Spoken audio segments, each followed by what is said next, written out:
बशर अल असद भले ही सीरिया की सत्ता से बाहर हो गए हैं, लेकिन ऐसा लगता नहीं है कि उन्होंने हार मानी है, क्योंकि सीरिया में असद के वफादार नई सरकार से भिड़ गए हैं। सीरिया के तटीय प्रांत लातकिया में सुरक्षा बलों और बंदूकधारियों के बीच हिंसक झड़पें हुई हैं और झड़प के कारण लगभग 130 लोगों की मौत हो गई है और कई लोग घायल हो गए हैं। 3 महीने पहले जब बरसों से जंग की आग में जल रहे सीरिया ने नई करवट ली, तो दशकों से वहां की सत्ता पर काबिज बशर अल असद देश छोड़कर भाग खड़े हुए। विद्रोहियों की ताकत के आगे असद की सेना ने जिस हड़बड़ाहट में हथियार डाले, उसे देख दुनिया दंग रह गई थी। अलग अलग क्षेत्रों में अलग अलग समूहों और गुटों के वर्चस्व के बीच केंद्र की कमान एसटीएस के नेता मोहम्मद अल-शरा अबू जुलानी ने संभाली। कुर्दों के वर्चस्व वाले इलाकों को छोड़ दूसरे क्षेत्रों में हालात कमोबेश सामान्य हो चुके थे, लेकिन गुरुवार को असद के वफादारों के दबदबे वाले क्षेत्र लताकिया में स्थिति अचानक विस्फोटक हो गई। असद के वफादारों ने घात लगाकर किए गए हमले में 16 सुरक्षा कर्मियों को मौत के घाट उतार दिया। इसके बाद सेना ने जवाबी कार्रवाई शुरू की। दोनों तरफ से हुई झड़पों में असद के लड़ाकों सहित कई आम नागरिक मारे गए। इसे बशर अल असद के पतन के बाद नए शासन के खिलाफ सबसे हिंसक हमला बताया जा रहा है। ये घटना तटीय प्रांत लताकिया के जाबले शहर के आसपास हुई। इस क्षेत्र को अल्पसंख्यक अलावाइट समुदाय का गढ़ माना जाता है। अपदस्थ सीरियाई राष्ट्रपति असद भी इसी समुदाय से है। यहाँ के कई पूर्व सैन्य अधिकारी और असद समर्थक अभी भी अपनी ताकत बचाए रखने के लिए संघर्ष कर रहे हैं। इन झड़पों के बीच स्थानीय बंदूकधारियों ने लताकिया पहाड़ियों में सैन्य ठिकानों पर कब्जा जमा लिया है, जबकि कुछ जाबले शहर में छिपकर हमले कर रहे हैं। हमलों के बाद से क्षेत्र में बड़ी संख्या में सैन्य बलों को तैनात कर दिया गया है और आसपास के टार्टस और होम्स सहित अलावाइट आबादी वाले इलाकों में कर्फ्यू लगा दिया गया है। स्थानीय मीडिया रिपोर्ट्स के अनुसार सरकारी बलों ने इन शहरों में असद समर्थकों पर कार्रवाई शुरू कर दी है। अल-शरा प्रशासन का कहना है कि उनके पास दो ही रास्ते हैं, आत्मसमर्पण करें या अपनी मौत को स्वीकार करें। असद के वफादारों को जड़ से उखाड़ फेंकने के लिए इस अभियान में सुरक्षा बलों पर हत्या, अपहरण और स्थानीय निवासियों के घरों पर कब्जे के आरोप लग रहे हैं। हालांकि सरकार इसे इक्का दुक्का घटना बताकर दोषियों के खिलाफ कड़ी कार्रवाई का भरोसा दिला रही है। सीरियाई सरकार के लिए ये संघर्ष एक बड़ी चुनौती बन गया है। सरकार पर दबाव बढ़ रहा है कि वो जल्द से जल्द इस संकट को हल करे और देश में स्थिरता लौटाए। तो मौजूदा स्थिति क्या कह रही है, ये हमने आपको दिखाया। डॉक्टर राजन कुमार हमारे साथ लगातार जुड़े हुए हैं। डॉक्टर राजन, जैसा कि अभी हम देख रहे हैं कि वहां पर जो मौजूदा स्थिति है, साफ तौर पर गृह युद्ध जैसी वहां पर जो स्थितियां हैं वो नजर आ रही हैं।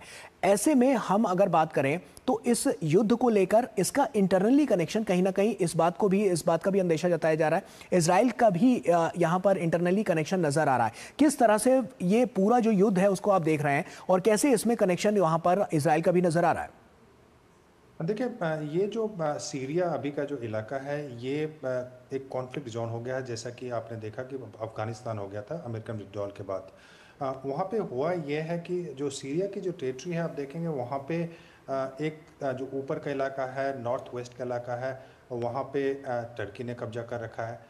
जो दूसरा इलाका है, वहाँ पे आपने देखा कि जो ये दूसरे जो फोर्सेस हैं, रिबल फोर्सेस, अभी के लताकिया जिसकी आप बात कर रहे थे, तो वहाँ पे जो ये एरिया है वो बहुत ही महत्वपूर्ण इसलिए हो जाता है क्योंकि अलावाइट जो बशर अल असद जिस एथनिक ग्रुप से आते हैं, उस ग्रुप का वहाँ पे कंट्रोल है और डोमिनेंस है।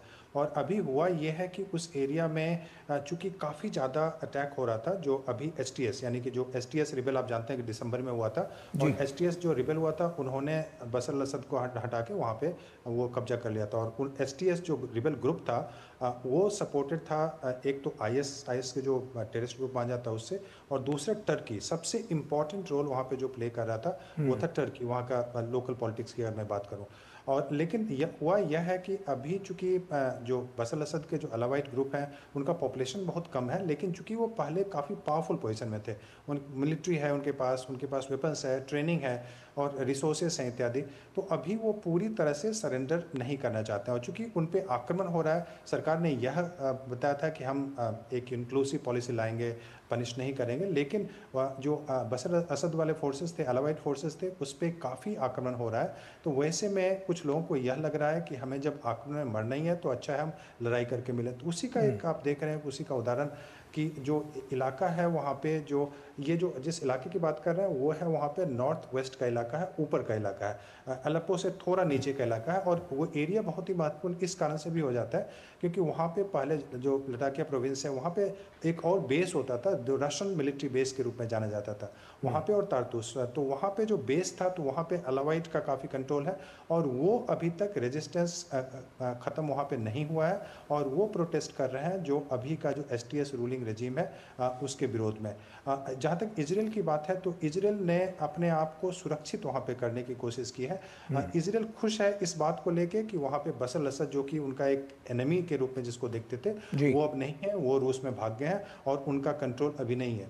लेकिन इजराइल के साथ दूसरी दिक्कत है। दूसरी दिक्कत यह है कि जो अभी वहाँ पे रूलिंग पार्टी जो वहाँ पे रूल कर रहे हैं STS, वो भी एक तरह से बहुत ही हार्डकोर रेडिकल इस्लामिस्ट ग्रुप है और जिसको कि समर्थन प्राप्त है IS से, जो इस्लामिक स्टेट के नाम से जाना जाता है, जो कि एक टेररिस्ट ऑर्गेनाइजेशन है, डिक्लेयर्ड टेररिस्ट ऑर्गेनाइजेशन है। और जो IS का सपोर्ट है और दूसरा टर्की का सपोर्ट है। आप जानते हैं कि टर्की ने भी इजराइल के अगेंस्ट में काफ़ी स्टेटमेंट दिए थे, काफ़ी जो टर्की की फॉरेन पॉलिसी है वो इजराइल की फॉरेन पॉलिसी से बिल्कुल अलग है। तो वैसे में इजराइल के लिए बहुत अच्छी स्थिति अभी सीरिया में नहीं है। उन्होंने इजराइल ने क्या किया है कि वहाँ पे जो पहले जो कंट्रोल कर लिया और एक एरिया को उन्होंने बफर जोन के रूप में डिक्लेयर कर दिया है कि वहाँ पे हम अब जो डमेस्कस से जो फोर्सेस होंगे, जो सीरिया के फोर्सेस होंगे, उसको हम डिप्लॉय नहीं डॉक्टर राजन, ऐसे में जो मौजूदा सरकार है उसके लिए कितनी बड़ी ये चुनौती है? और दूसरी तरफ जब हम देख रहे हैं शिया वर्सेस सुन्नी जो लगातार यहाँ पर नजर आ रहा है, जो संगठन है वो लगातार इसमें अपनी जिस तरह से जो भूमिका है उसको अदा करते हुए नजर आ रहे हैं, ये वर्चस्व की जो लड़ाई है इसमें कौन ज्यादा मजबूत दावेदारी अपनी पेश करता हुआ नजर आ रहा है? इसमें तो अभी निश्चित रूप से कोई शक ही नहीं है गौरव जी कि इसमें अभी जो IS यानी कि IS सपोर्टेड जो STS ग्रुप है जो कि सुन्नी ग्रुप है तो उसका अभी बोलबाला है। और जो अलावाइट है, अलावाइट का पॉपुलेशन बहुत कम है, 10% है, तो वो सब जगह। और अलावाइट इसलिए पहले लड़ पा रहे थे क्योंकि उनको जो शिया ग्रुप है यानी कि ईरान का समर्थन प्राप्त था और उनको रशिया का समर्थन प्राप्त था। तो इस कारण से वो अपनी पोजीशन को बचा पा रहे थे, स्ट्रांग थे। और 2015 में आप जानते हैं कि 2015 में रशिया ने सीरिया में इंटरवीन किया था और सीरिया में अपने मिलिट्री को भेजा था और वो मिलिट्री जो बशर अल-असद का जो रेजिम है उसको बचाने में सबसे इम्पोर्टेंट रोल उसने प्ले किया था। लेकिन अभी क्या हुआ है कि अभी जो तारतूस जो उनका जो बेस था रशियन का, वो उसको उनको हटाना पड़ा है और उन्होंने अपने बेस को अब लीबिया में शिफ्ट करने की कोशिश की है। लेकिन रूस ने दूसरी चीज़ की है, रूस की नीति में परिवर्तन यहाँ पे देखने को मिलता है कि रूस ने यहाँ पे जो अभी का जो रेजिम है उससे बातचीत करना शुरू कर दिया है। तो वैसे में जो अलावाइट ग्रुप्स हैं और उसके जो छोटे छोटे रिबल्स हैं वो उन रिबल्स को अब वो समर्थन प्राप्त नहीं है। उनको लगता है कि रूस ने भी हमारा साथ छोड़ दिया। हालांकि बशर अल-असद अभी भी रूस में है, वो कहीं के रूस में ही रहते हैं अभी, तो लेकिन उनको समर्थन चूंकि प्राप्त नहीं है। ईरान की हालत ख़राब है। ईरान अभी चूंकि आपने देखा कि जिस ढंग से हिजबुल्ला वहाँ पे युद्ध में काफ़ी कमज़ोर पड़ गया, हमास की स्थिति काफ़ी ख़राब हो गई, ईरान पे भी अटैक की संभावना है। अभी पता चला है कि ट्रंप ने एक लेटर लिखा है जिसमें कि ईरान को एक निगोशिएशन के लिए बुलाया भी है। तो वैसे में ईरान भी इनको समर्थन अभी नहीं कर पा रहा है। और जो दूसरे अरब देश वहाँ पे सुन्नी देश, जो सऊदी अरब इत्यादि देशों की मैं बात करूँ, तो वो बशर अल-असद के कंप्लीटली अगेंस्ट में थे, उनका विरोध करते थे। बिल्कुल डॉक्टर राजन, ये साफ तौर पर नजर आ रहा है क्योंकि तमाम जो ऐसे देश हैं जो कहीं ना कहीं उनसे कनेक्शंस हैं वो भी कहीं ना कहीं से प्रभावित होते हुए नजर आ रहे हैं। बहुत बहुत शुक्रिया हमसे जुड़ने के लिए और तमाम महत्वपूर्ण खबरों पर हमसे चर्चा करने के लिए। बहुत बहुत शुक्रिया।